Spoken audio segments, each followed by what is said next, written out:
Hello, welcome to PUTINWORKTV. We've enjoyed watching your journey as an artist slash creator in the New England scene. Our mission here is to allow our artists slash creators tell their story front and center without judgment or opinion. So the first question I have for you today is, how did it all begin, Ty Boogie, and where does your name come from? Well, thank you, Zoe, for the introduction.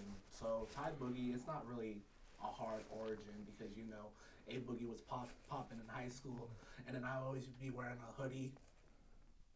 I always be wearing a hoodie in high school, and then everyone was like, "Yo, hey, what's good, Tide Boogie?" And then it just started to ring ever since then, and people just started calling me Tide Boogie with the hoodie. But now, I don't want to get like no like no lawsuit or anything when I get up there. So that's why I have to shorten it to Ty Boogie. You feel me? Because I fuck with A Boogie. You Most feel me? most deaf. Was it? Did it feel weird when people calling you Ty Boogie? Like they would always be thinking of A Boogie when they said that. I'm gonna be honest. It did at first, but then it kind of like rang to it because I had like a lot of nicknames growing up because like my name is Tyree, but no one calls me that. Everyone calls me Ty. Like my mom calls me Stink, all that stuff. Like I always had like different nicknames. No one really called me like Tyree like that unless it's like close family. Most deaf. So how did music impact slash alter your life? Because music, I've heard, has saved people's lives. It changed people's lives, or maybe it's the thing they revert back to make sure their lives are all right. So how did it impact yours? Because clearly it means something to you. Honestly, yo, even as a young kid, like I was always around music. My mom would always be blasting like the Jay-Z albums. She'd always be blasting Mary J, Aaliyah, like you name it on the radio. But at that time, like I was 6 or 7, I always heard the sounds, but I never really like consumed or really listened to an album until I was like maybe like 11 or 12. But I always heard the sounds of what I'm being played and even in the car. But then, like years later, I'm like, oh, I remember this. It's like a deja vu moment. Like, oh, I remember this sound, and I remember where I was when this song played. And that always brought back memories, like memory lane. I'm like, damn, these are some good times. What was your favorite song growing up? Like, what was that one tune that would come on that would get you moving as a kid just immediately? Like, if mom played this, Ty is in the living room dancing, his head on the floor, his legs up, like doing just crazy wild stuff. What was that? Oh my God, there's a lot of songs in particular, but that one song, Bruno Mars, Treasure. If you know, if you know. Okay. Treasure, you feel me? Like every time that Bruno Mars came on, I always be dancing in my room or in the shower when that song comes on, yo. And if you know, you know. Bruno Mars is that guy. Most deaf. So I know you are a manager. So instead of asking you what your discography looks like, what artists are you managing, and what's that process like for you? Managing a lot of artists right now. Shout out to Romeo. That's one of my main guys that I would want all my other artists to look at as an influence and inspiration. Because Romeo is just like so talented, bro. Like his not even just his discography alone. He's so versatile, so like level-headed, and I feel like the music that he creates, like it could uplift all my other artists that I'm managing. So Romeo's like the main like yo, like we gotta get like Romeo, and then once you guys are like Romeo, and I'm not comparing any of my artists to one another, but I just feel like we look at each other as role models and influence, and it could just help us uplift to create even better projects throughout the years. So Romeo, shout out to Romeo Casanova. Mixtape just came out. You guys gotta listen to that. Very underrated mixtape for sure. And Maceo Mays, shout out to Maceo. He's the youngest that I manage, 19 years old. You feel me? Could spit off the dome. I see a lot of bright potential in him, so that's why I feel like with me managing him, like I just feel like people that age with that gift, they need guidance. And since I'm the older, and I play like the older brother role, I always check in to see like, oh, are you okay? Do you need anything? And it just comes from a genuine heart because I always, when I see potential with people that young, I always want to make sure they're in the right mental space and right capacity to make sure like they could just thrive and never settle for less and not let their situations stop them from getting them to where they need to be. So I always try to play like that big brother role for for Maceo specifically? I think that's amazing, bro, because you're not just being a manager, you're being a role model, you're being an example, and you're providing these artists with things that they might not be able to do themselves, but yet they're sharing, their life's passion with you, and they can trust you with it in your hands. So Yeah. that's definitely honorable. So, what do you try to do for your artists? So you don't make music, you manage them. So what do you try to do for your artists? Like, what are important things do you feel as though you mentioned some things like checking in, playing a big brother role? What are some things that you feel as though you should always try to give your artist as a manager? Honestly, with me, like I'm not a yes man. Like I'm not the type of manager that be like, oh, that shit hard, man. You should drop that. Like nah. Like if I feel like it needs work, it needs some work. I'm not gonna sugarcoat anything. I'm always gonna tell you what it is, if you don't, even if you don't like it, because like I would rather want you to take that criticism and feedback to help you grow, because I'm not that type to just lead you on and sell you like a fake story or even like a fake like facade in a way. So I feel like that's just like very important for like a manager to always tell your artist like, yo, you're gonna mess up, you're gonna drop some stuff that you feel like that isn't right with you. But me personally, like I'm just gonna tell them like, yo, like if I'm gonna give it, like if I don't like it, I don't like it. But if you feel like in your heart, in your gut that you need to drop it, then drop it, because we don't know what it could potentially turn into. So it's just a matter of like having more like confidence with self, and also being consciously aware, like it's only coming from the heart with what I'm trying to do.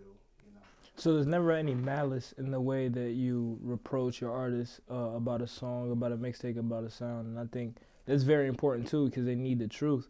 But what was a situation or experience you had with the artist concerning their music, and they might have asked you for an opinion or a judgment, and you didn't agree with them, and they didn't really like that? I'm gonna be honest, like that hasn't really happened yet, because most of my artists, they understand. Again, I'm coming from a good heart, because I don't come off as like, oh, or I say like, yo, Maceo, this is trash. No, squash that. No, I don't come off like that. I'm gonna just say like, this is what you could do better. Like you could mix it better. You could tweak it better, or deliver better lyrics or bars. Even if those are like the little niches, but it will help you come a long way to see where I'm coming from. I would never come from a malice intent, or like just coming off as like a negative energy, because we don't have time for that. It's just simply the truth, and it's simply nothing but the truth over here. That's amazing. And so, what did you learn the most from the process of being a manager, checking in, being there for your artists, getting to the studio, making sure they stay in the studio, dropping music, staying consistent, getting visuals, thinking about things in the future, planning, hitting people up for events and bookings? What did you learn from being responsible of another person's career? What I mostly learned is it takes a lot of hard work. It's a grind. It doesn't come overnight, and you really have to be dedicated and consistent. Like you could just fall back for a week, and then literally you'll fall back for that whole month. You feel me? So what I'm trying to say is like, I'm always on top of everything, because I'm always doing something that keeps me productive and always keeps me busy. So if I'm not productive or busy, like that's where that that lack of progression, you fall back in a way, because you're not on your shit, pretty much. You feel me? So that's why I try to be on top of everything, so I can always be consistent, always be pushing myself to go even harder than I usually do, because I'm managing, I'm also my final year of college, and I'm working out consistently, because once you invest in your mind and you take care of your mind and your body, everything else that you lack, it will become greater, and it'll come more easier along the way. Free game you just gave Todd Boogie. Take care of your mind. Take care of the mind. The mind is a very powerful and beautiful tool. The mind and the body. And so what motivates you the most? What's that thing that makes you want to wake up and be a manager, stay on top of your stuff, be busy, be a scholar, finish your college, and get everything right? Like, what is it that motivates you? Is it taking care of your family? Is it being the best version of yourself?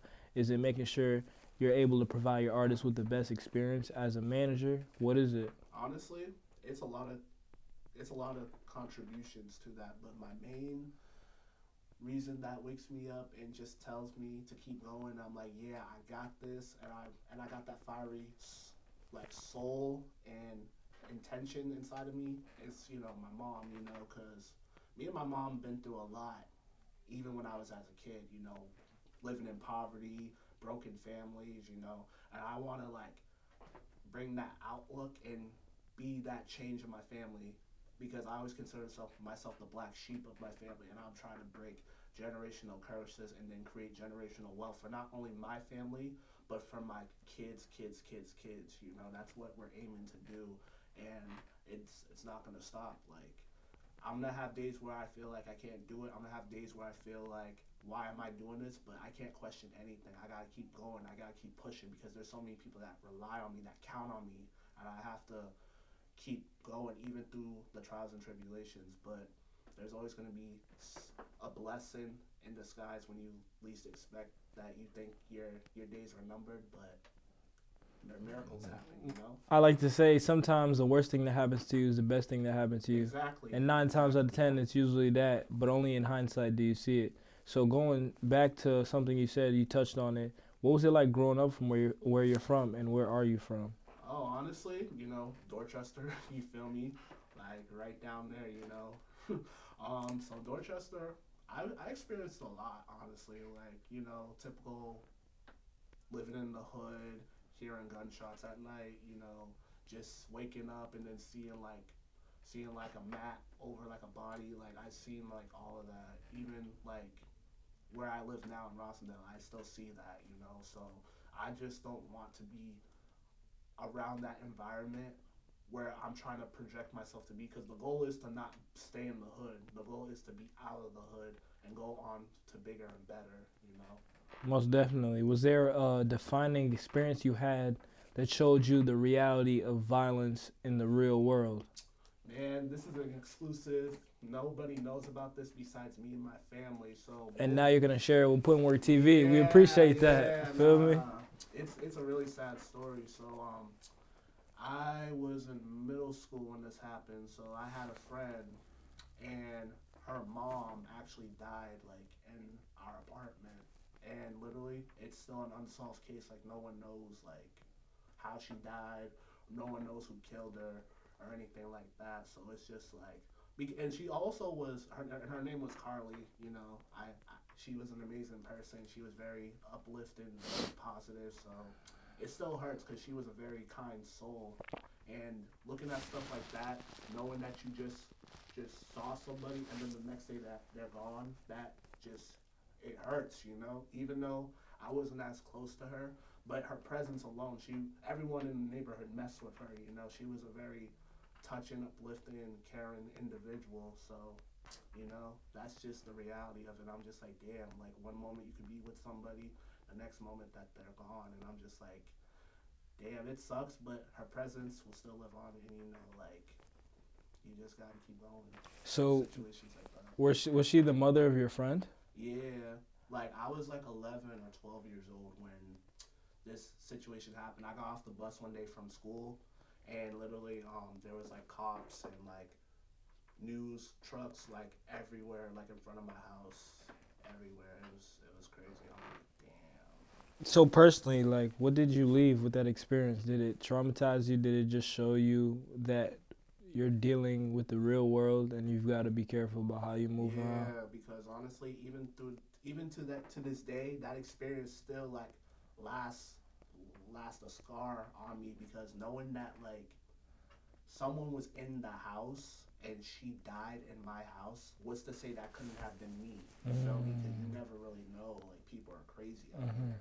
So it just like always in the back of my mind be like, yo, I always gotta be careful. I always gotta be aware. I always gotta stay militant. I always gotta be checking my surroundings, and I always have to check in with people to see where I am at all times. Even though sometimes I'd be like kind of like, life, you go through life and then you forget to like hit certain people up. But then like I'm working on that, because I understand like this life, it's dangerous, even for black men and black women. Like every second of the day, there's always a black man or a black woman going missing. some parts of the world, even like other countries. So it's just like you always got to be aware. You always got to stay woke. You always got to be surrounded. You always got to be aware of your surroundings and just be careful. Be vigilant for sure. Yeah, for sure. You know, sometimes we regret doing things, and sometimes we just knew, or we wish we knew better, you know? And that leads me into saying, what do you wish you would have known before you started? It could have been the amount of time you would actually be spending with artists as a manager, or the amount of effort you have to put into your craft and to make sure it's something of quality, to be exchanging the right amount of value for what they're putting in your hands in terms of their career. So if you were to name 5 things, what are 5 things you wish you would have known before you started your career as a manager? Because I think sometimes in hindsight, we look back at ourselves like, man, if I was 20 years old, I would have told them, all right, Ty, do this, get this set up, talk to this person, make sure the business right. So what are 5 things that you wish you would have known before you started? That's a good question. So the 5 things off the rip is, I already know this one. 5 things is, it's a grind. Like, it's not easy, and it also takes like a lot of networking and connections to get to where you need to be. Because I'm starting, like, although the city of Boston, right, we're gonna be, and we're in a better position than we were a few years ago. But still, you would still have to like connect even outside of the city to truly get to where you need to be. Because if you just like hold yourself to like just connected in the city of Boston, there's always a limitation. Like, you can't always like project yourself to go. So I found it important, and I realized like eventually down the line I'm gonna have to network and branch off to like places like North Carolina or Atlanta or Virginia, or even just to like meet certain people to help me, not only me, but help get my artists into a thriving position to help us like elevate in life. And I'm not even saying like leave your city or don't claim your city. I'm still gonna come back. I'm still gonna give back to my community. I'm still gonna do all of that. But I'm just saying, like, never limit yourself and your potential. That's one thing. And number 2 is, it takes a lot of planning out. I never realized how much planning it takes to actually truly manage artists. Because again, like, I always write everything that I'm gonna do on my phone, but I do have to I already have like a journal, and I'm already like writing stuff down for, okay, what did I do all for September, all for October, all for November, all for December, and I'm still like planning that out. And then I'm just gonna be more organized coming into next year. Because I could admit, like, my organization is good, but it could always be better, and I could always leave or remind myself, oh, I did this on that date, or oh, I hit up those people that day. I just felt like Being more specific. Yeah, being more specific on what I want to manifest, and being more with pure intentions too. Like, always going into it as intent as possible. What's the 3rd thing? The 3rd thing is also understanding that you could love your artist, like, you could have a friendship with your artist, but you always have to keep it like at a business and a friendship. Like, don't always let the friendship like stop from the business. Because at the end of the day, this is a business at the end of the day. But I'm not gonna like truly like oversaturate that boundary. I'm still gonna treat my artists like that they are the homie. Like, I'm not gonna treat them like they're an object, or I'm gonna treat them like they're cash.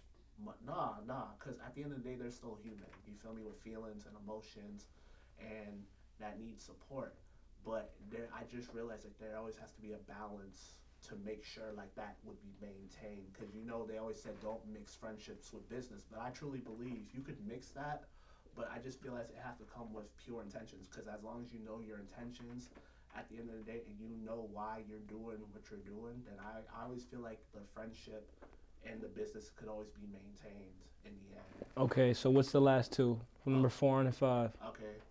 Number 4 is knowing that not everyone is going to support your vision or your drive. Because even though you may think like people, they say that they're going to support and ride for you, but they're only going to support and ride for you where it's popular to support you.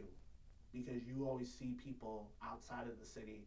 And I'm not saying like, I'm not saying like Millie's or Cousin Sis didn't have that inner city support, but I guarantee you like they had more support clearly when they go overseas compared to here, you know. So it's like universally when someone supports you, that's when the inner people that you used to live with will find it cool to support you. So that's what I really Hop on the bandwagon for better or worse. Yeah, pretty much, you know. And what's the last thing, the most important thing? That heavy hitter. Yeah. Heavy I hitter. gotta go out with a bang right now. Yeah, you got to hit him with a home run, man.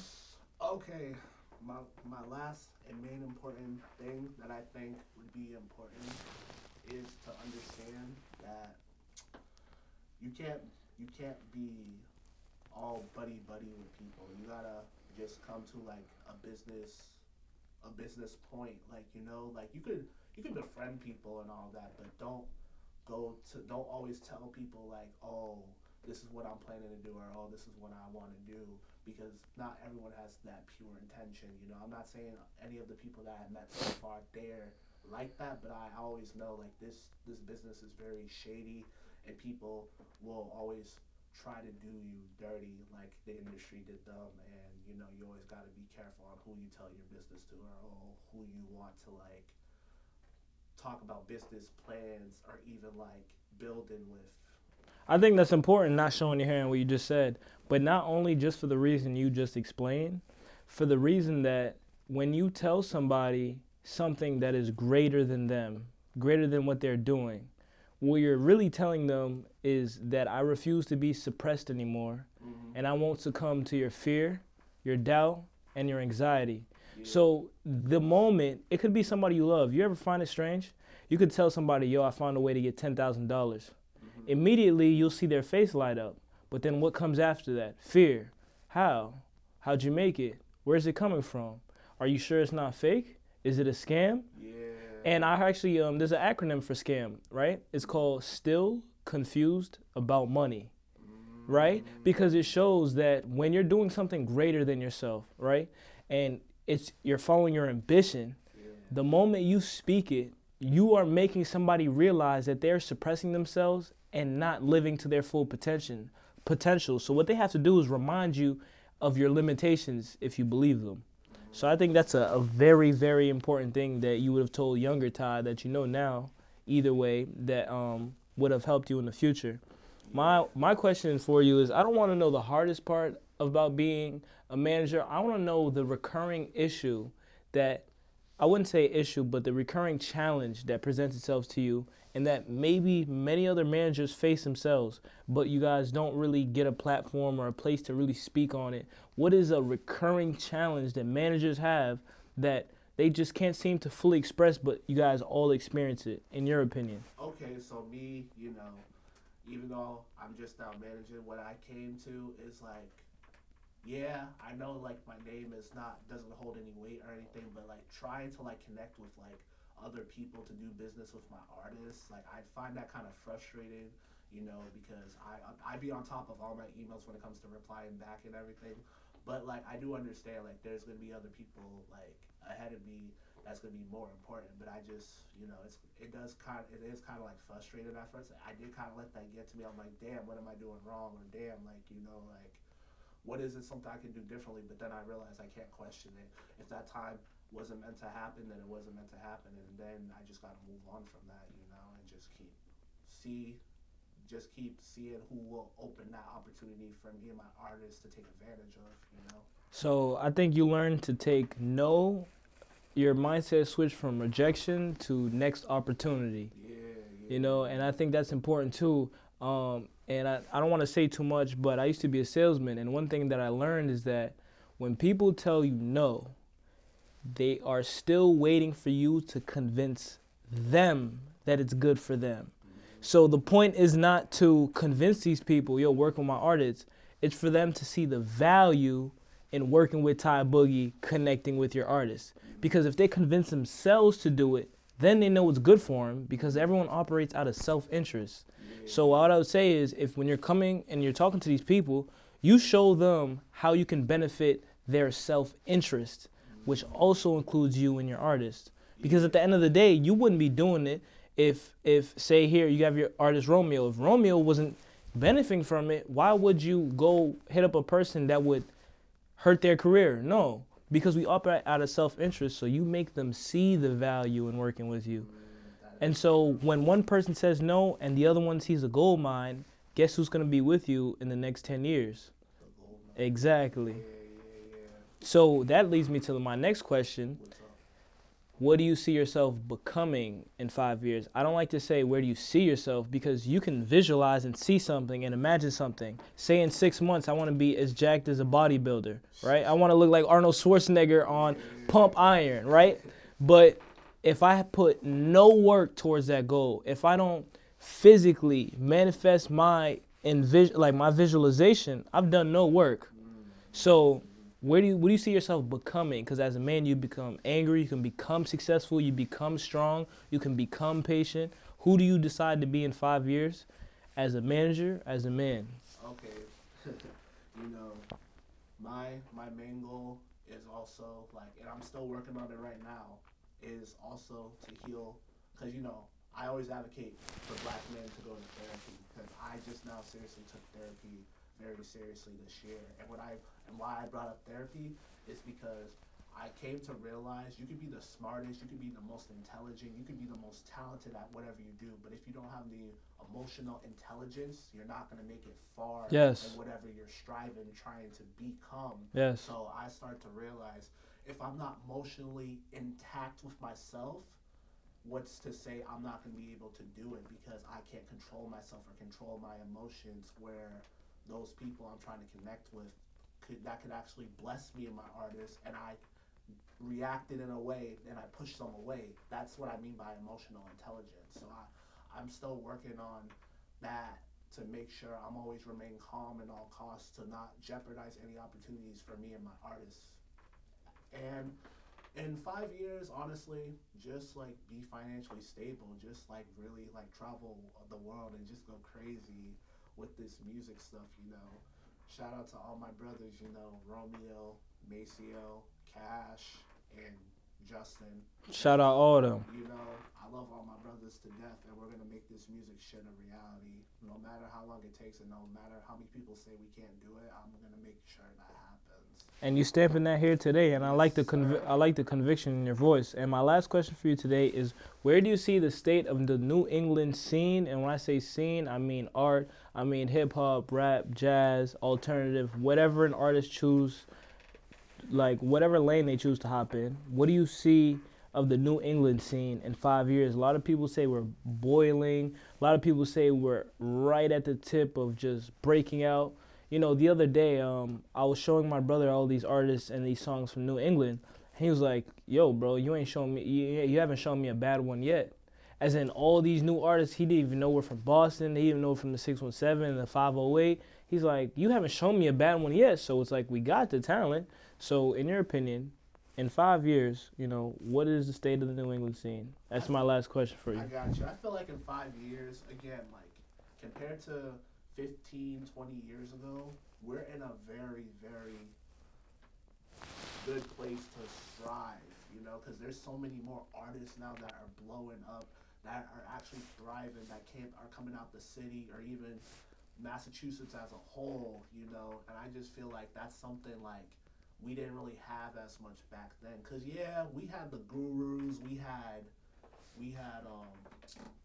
New Edition, we had New Kids on the Block, but they didn't blow up initially in the city. They had to leave the city to actually become something. But what I start to notice, like, there's a lot of other artists that are still in the city, and they're getting their own traction. You know, even if it's Trotty, or even if it's Najee, Sean Wire Key, you feel me? They're still here, but they're still getting that nationally recognition buzz within the greater city of Boston. And I feel like those acts that I talked about earlier 20 years ago, they didn't truly like have that outlook compared to what we have now. So I just feel like it's an opportunity for anyone to thrive. Honestly, like, I just feel like you just have to be connected with the right people. You just have to really just work at it, be consistent, and always get those people like, yo, I'm up and coming. I want this. I need this to happen. What can I do? You know, I just feel like you always have to sell that the act that, yo, I can make this happen, or oh, I'm the next thing. And the more that they see you dropping music, and the more that they see that your music is actually really good, like that's where they're convinced, like, oh, I need to invest into this kid, you know. I think this has been an amazing interview, Ty Boogie. Thanks for letting me hop inside the mind of Ty Boogie, the manager, for a little bit. I think we got some great content, and thank you for coming to Putting Work TV, to giving your time, bro. That's the end of the interview, bro, and keep grinding. You know, I can't ask for nothing more.